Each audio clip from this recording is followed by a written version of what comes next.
Hi, this is Kim, and today we're going to be planting hens and chicks in the Hypertufa we made a few weeks ago. So here we go. Okay, here's our bowl that we're going to plant up today. And got my soil already mixed. Here we go. Got a whole lot of coarse sand in there, and what we're going to do is mix it all up so that we get a good coarse bunch of dirt that is well draining with this coarse paver sand. If you buy some, be sure to look in the cement department for paver sand. Don't use the the play sand. This is like tiny, tiny rocks. Okay, here we go.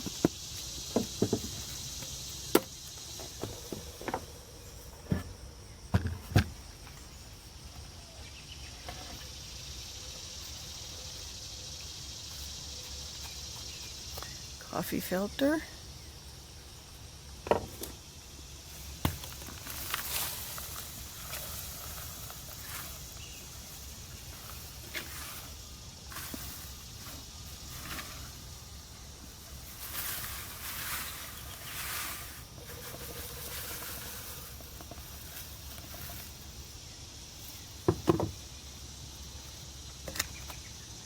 Looks like I got that just about right. Very, very full.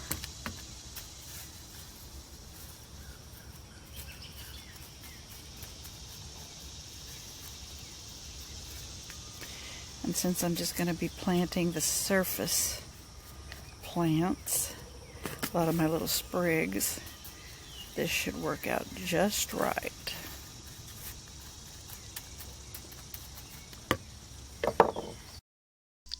Now next here, I have some hens and chicks that I planted up as babies. I just pulled these from other planters. I've not had success yet that I know of growing from seed, but I had individually placed them in these little egg carton holes. They did pretty well growing and getting probably doubling in size since spring, and I've pulled a lot more from other planters because I thought I'd need quite a few to fill up this bowl. So basically what I'm doing is just pulling each little piece, and succulents and sempervivum are real easy to plant this way because basically you just shove them down into the soil. Now if you do pull one that has a long root, just use your finger and press down into the soil and stick it in, roots and all. I've done that with these. And if the root is a little bit too long, just pull it off, because these little plants, they are survivors. They will do anything, reach down into that soil, and they're going to multiply for you. Now, as many as I am planting in here, I do expect this possibly to be covered, I would say, by the middle of next year. And if not by next year, it'll be solid and packed by the following year. But these look really good now. Now you know how we are. You can always find another few plants to stick in. So I've went and pulled a few more that I can add to this pot so that we can really have a nice full rounded pot of sempervivum, or sempervivum as some people say. I don't know which is correct, but they're just one of my favorite plants, and I know if you grow them you'll love them too. Now this tiny little Hypertufa cupcake planter I've got has sedum acre. I'm pretty sure that's sedum acre, and I'm going to add that to this pot. Now the sedum acre is a vigorous grower, so I expect this to kind of, I don't know, fight it out with the sempervivum, but I want good coverage. It'll probably dangle over the sides. My daughter has some of this, and it is a fast grower. She's got it covered over half her pot just in the last, I would say, 2 months or so. But I'm really expecting a lot out of this plant. Now, in addition to that, I have some sedum coral carpet. Got a lot of that in all my planters, and so I've pulled a little sprig of that to plant in this one too. It'll just round out a little bit of the color. The sedum coral carpet will be green and then kind of burgundy color, orange, just depending on the season or how stressed it is. Now this one's been in that bowl there waiting to be planted. I've probably had it laying in there for a couple of weeks, so it's stressed, and so it's starting to get a little orange. But it's forgiving. It'll just take root and be just fine.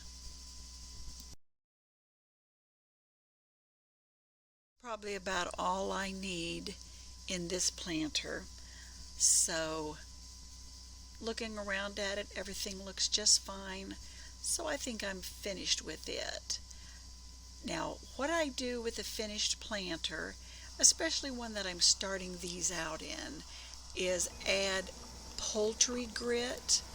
Now the poultry grit is crushed granite, and that just adds the mulch. I like a little stone mulch on my planters, both to keep the little body or head of the sempervivum or the coral carpet or sedum out of the moisture of the dirt, the soil. So I use poultry grit. And you can see this one is kind of a red or reddish color. Real pretty when it's wet just after a rain. I think it sort of matches the color that's in the sempervivum themselves. Now you can pick that up at feed stores, grain stores. I had to go to a store called Rural King, R-U-R-A-L, Rural King, to find that. You know, it's relatively expensive, but a little bit goes a long way. Now, I'm not a chicken person. I don't know what it means, poultry grit, and I have heard that you feed it to chickens, but I may not have understood correctly.